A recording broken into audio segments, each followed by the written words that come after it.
लोगोफोर नोंथांमोना दासिमबो बे आंनि टेक आर'नाइ स्टुडिअ YouTube चेनेलखौ साबस्क्राइब खालामाखैब्ला साबस्क्राइब खालामनानै हो आरो खाथियाव थानाय बेल आइकनखौबो थुनानै हो गोजोननाय थागोन।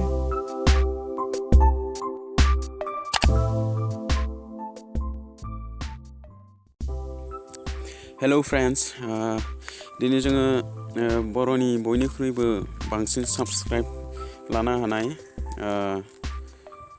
बर' YouTube चेनेल जोङो दिनै बर' मोननै YouTube चेनेल आर्निंनि सोमोन्दै सावरायगोन। गिबियाव जोङो आरबि फिल्म प्रडाक्शन आबरिया ब्रह्मनि YouTube चेनेलनि आर्निंनि सोमोन्दै आरो आलफ्रेड बसुमतारी बिथां बर'नि बयनिख्रुइबो बांसिन साबस्क्राइब मोननो हानाय बिथां आलफ्रेड बसुमतारीनि YouTube चेनेलनि आर्निंनि सोमोन्दै जोङो बे भिडिअ'आव रायज्लायगोन। नोंथांमोना बिथांमोननि YouTube चेनेलनि भिडिअ'फोरखौ सानफ्रामबो नाय जानो हागौ आरो नोंथांमोना बिथांमोननि YouTube भिडिअ'नि जा आर्निं रां खामायनाय बिनि सोमोन्दै नोंथांमोना मिथियाबो जानो हागौ आरो बिथांमोननि आर्निंनि सोमोन्दै मिथिनो लुबैयोब्ला नैबे भिडिअ'खौ नाय अब्लानो नोंथांमोना मोनथिगोन जे बिथांमोना मन्थआव बेसेबां इनकाम खालामो। दायो जोङो एन्ड्रइड मबाइलनि क्रोम ब्राउजारखौ जोङो अपेन खालामगोन। जोङो क्रोम ब्राउजारनि गेजेरजोंनो जोङो बिथांमोननि YouTube आर्निंनि सोमोन्दै जोङो मोनथिनो मोनगोन। दायो जोङो क्रोम ब्राउजारखौ अपेन खालामबाय।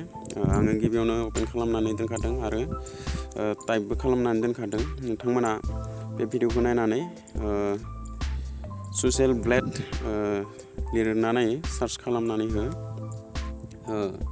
सार्च खालामनायनि उनाव नोंथांमोननियाव बेबायदि पेज ओंखारगोन ससियेल ब्लेड। नोंथांमोना बे अप्सनाव थुनानै हो। बे अप्सनाव थुखांनायनि उनाव नोंथांमोननि स्क्रिनाव बेबायदि श' जागोन।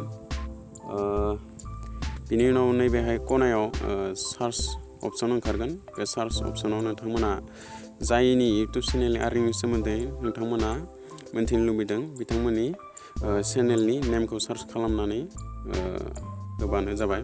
आङो दायो आरबि फिल्म प्रडाक्शननि YouTube आर्निंनि सोमोन्दै जोङो मोनथिनानै लानि। आङो सार्च खालामनानै होबाय।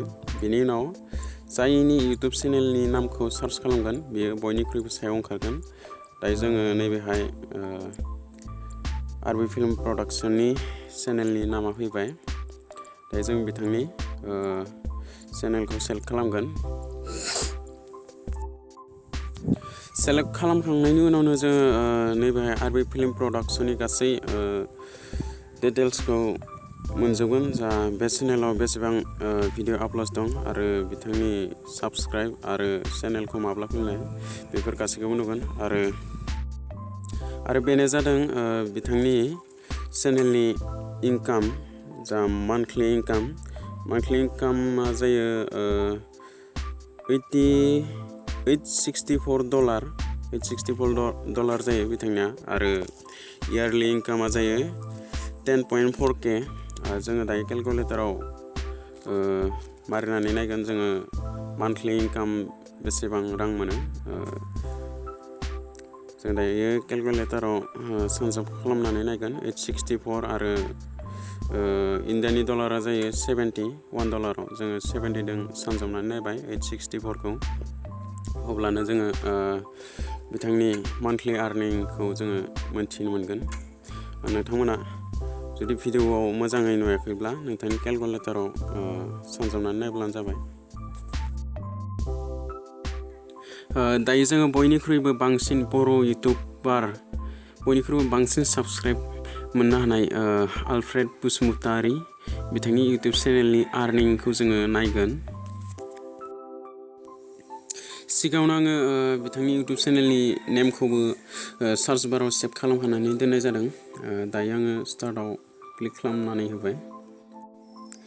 नोंथांमोनाबो जुदि सोरनिबा YouTube चेनेलनि आर्निंनि सोमोन्दै मोनथिनो लुबैयोब्ला नोंथांमोनाबो बेबायदि चेनेल नामखौ सार्च खालामनानै नैबेथिंहाय सेलेक्ट चेनेल बेवहाय क्लिक खालामनानै होब्लानो गासै चेनेलनि डिटेल्सआ फैजोबगोन बेवहाय। दायो आङो आलफ्रेड बसुमतारीनि आर्निंखौ नोंथांमोननो देखायगोन। बिथांनि जा मान्थलि आर्निंआ जायो $263 आरो